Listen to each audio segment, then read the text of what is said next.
I'm a double preacher's child. So my mom and my father are Presbyterian pastors. And I spent a good deal of my childhood sitting in church pews, observing and analyzing the culture and faith that I was raised in. And it always seemed to me that equally as likely I could have been born into a black Muslim household or a Jewish household, but I was who I was. And because of that, I had certain questions. Most notably, how anyone could believe in something that wasn't tangible or that wasn't directly experienced. Because in my culture, we focus more on the metaphors and the symbolism in the Bible than we did on the personal experience of God. And it wasn't until I was about 20 years old, living in Ghana, West Africa, that I had an experience that made me realize that maybe my spiritual views aren't so different from those who raised me. Maybe the way that they understand what they call God is in a language that's foreign to me. Maybe they speak a different language of God.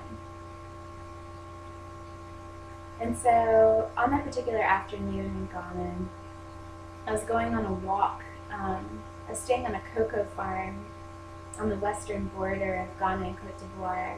And I was going on a walk through the rainforest behind the bed and breakfast. And I encountered three things. A family that didn't speak English and didn't speak the local dialect that I learned in Accra, but that I communicated with without words, through gestures and inferences and body language and intuition. And the man offered me his machete before we left. We continued on. And later on in the walk, I came across a rubber tree plot. A rubber tree plot. So I didn't know rubber was grown from trees. But this plot was harvested, so it was this weird cavity of kind of decomposition and decay in the middle of this lush rainforest. And it struck me in that moment how not everything can be measured. You know, we can measure the price of a rubber tire in dollars, but the true cost of that tire, of the rubber, it's more complicated. It's behind the scenes. And so we continued on our walk. And at one point, there was this gravity in the air, like a massive storm was brewing. And my boyfriend had a cell phone. And all of the trees around were fruit trees with really thin limbs. And so we're walking really fast looking for some shelter. We cross a stream, climb the bank of the stream, and at the moment we climb the bank of the stream, this massive downpour hits. And we see this shelter right in front of us.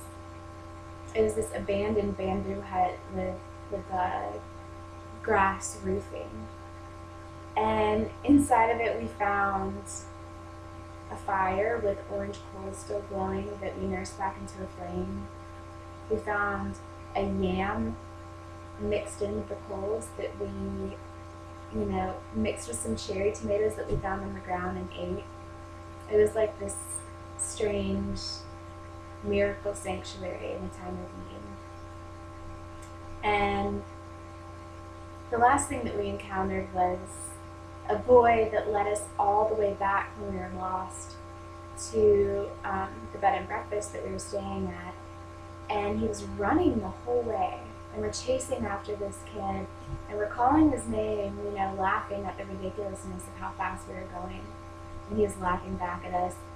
But the moment that I stepped foot on the bed and breakfast stairs, the downpour hits again. Like divine timing. And it wasn't until I experienced, communication without words, not everything being measurable. And these miracles of perfect timing that I realized that maybe the language of God is more subtle. And that maybe I too have a language that I speak with God, or Buddha, or Allah.